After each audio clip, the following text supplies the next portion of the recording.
Hello everyone, this is Lawrence Lucas. I'm doing a special YouTube video for a Facebook page I'm a member of called the Elton Knights. It's a Facebook page dedicated to the music and the career of Elton John and Bernie Taupin. And I've been a member of it for a good number of months now, and I enjoyed the back and forth with people. Well, this morning I was on the site and someone posted a 2004 Elton John release.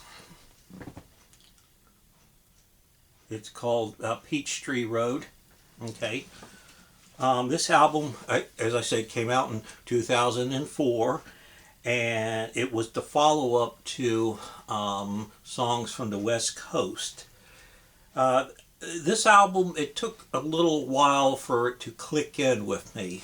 A little bit more deeper listening was required, where Songs from the West Coast were more instantly catchy. Sometimes melodies are that way. They can be right there in front of you, or they don't appear right away. They appear like a Polaroid picture coming into view. Okay, and this album was like the latter. Someone said that they found the album not one of their favorites, a little boring, and that's all right. It may not be the Elton John album for you, but if you give it a re-listen and give it a little bit more time, I think you will walk away with a more favorable review. Interesting cover here of a railroad crossing, which I think of Tumbleweed Connection, because it a picture of a railroad station with Elton and Bernie looking like who are in some of those pictures, and they look like they're waiting for the train and being on it and all that. My glasses. So, having said that, the music, there's a little bit more of a tumbleweed feel or vibe to some of the songs. This is a very soulful Elton John album. At this point, Bernie and Elton made a decision to just write songs that were coming from here, how they felt strongly about, instead of trying to craft hits. So, like going back to the older days, when they were starting out. And Elton's catalog in the 2000s had been very, very good. I think it's his second best period, with the first one being that 1969 to 76 period. The 80s, he produced a lot of good music, but I always felt like he was kind of just following the 80s trends, the sounds, and he wasn't quite bringing himself up to his potential. Okay,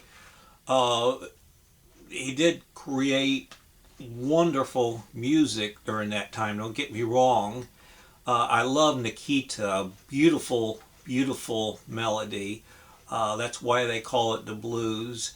And a number of deeper album tracks as well. All Quiet on the Western Front, I absolutely love. Princess, I love. But I just don't felt like his music was up to where it could be. 80s, we all know about his addiction problems. and other issues he was having, but he's taken care of now. So that may have contributed to my thoughts on those albums. Um, and then the 1990s is a very, very, very good period as well. I like the 2000s, which this album came out 2004. I'm going to just end the video. I don't want my memory card to run out. I got 16 minutes. Um, the pace of this album, except for a rocker call, it's been a while.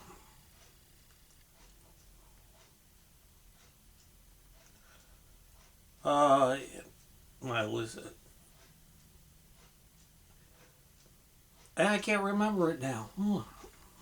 There's one rocker on it.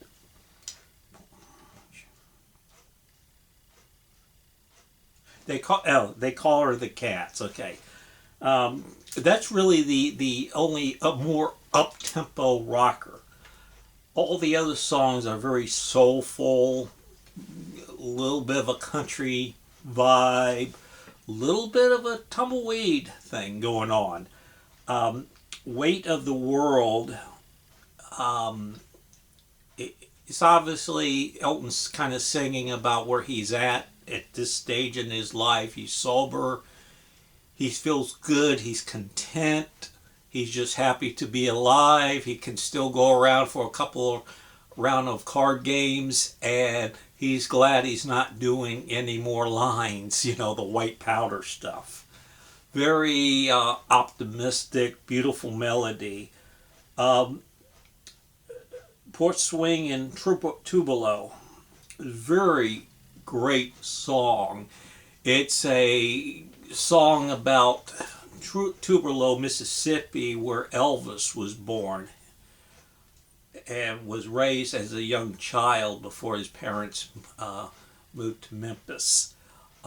So at the beginning of the song, Elton talks about the landscape, the rural area. So this is like kind of like tumbleweeds of the South, actually. The album was named in the area of Georgia where Elton has one of his four homes. It's in northern Georgia. So the album has all that kind of rural, laid back vibe. The answer is in the sky. It's very interesting. Um, to me, your problems, you know, you can find answers to them in the sky. So does that mean a divine creator? I don't know. I've heard Bernie. He wrote a few songs that was discouraging of a God. If there's a God in heaven, what he's waiting for. But this song is your problems. You know, prayer. It's in the sky. Found that to be interesting. Turn on the light. Turn off the lights when you leave. It's kind of a country track song. This album really gets interesting with as we go along. My elusive drug. It is just beautiful. Freaks in Love is kind of fun. Talking about his relationship and looking at it as kind of a humorous way. All That I'm Allowed is giving, I think it's kind of a song of giving thanks, being grateful. I Stopped and I Breathe. I have to listen to that again. Too Many Tears is a great song. It mentions some events like that horrible day in Dallas in '63. It's Getting Dark in Here, which is just a beautiful, gorgeous song with really soulful organs and the Elton classic chorus verse feel. It just blends in well. I Can't Keep This From You. What a way to close the album. So Peachtree Street is just one of those laid back albums to listen to when you're just kicking back.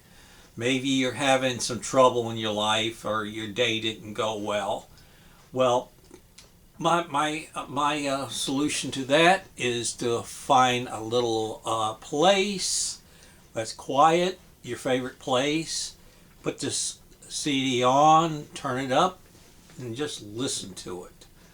Elton's in great voice. His voice it's heavier. His voice has changed throughout the years. It's very it's not the high pitched baby voice Elton of the early 70s. It's really deep. It resonates very well. I think I haven't looked detail into the credits, but I think Paul Buckmaster did some work on this album as well. It's produced by Elton. That's interesting, and it's dedicated to Elton's legendary producer, Gus and his wife Shelley Dudkin, who was tragically killed in a car wreck prior to this release. So that's what I have to say about it. Elton's albums in the 2000s have been very good. This is one of my favorites, along with The Diving Board. They're all good. Also in the 90s, Elton's CDs always came with one of these, how you can contribute to the AIDS Foundation. So he's very involved with that and raised a lot of money for it. Thank you for everyone for watching. I enjoy being on the site and contributing. And I want to wish everyone season's greetings. Bye-bye.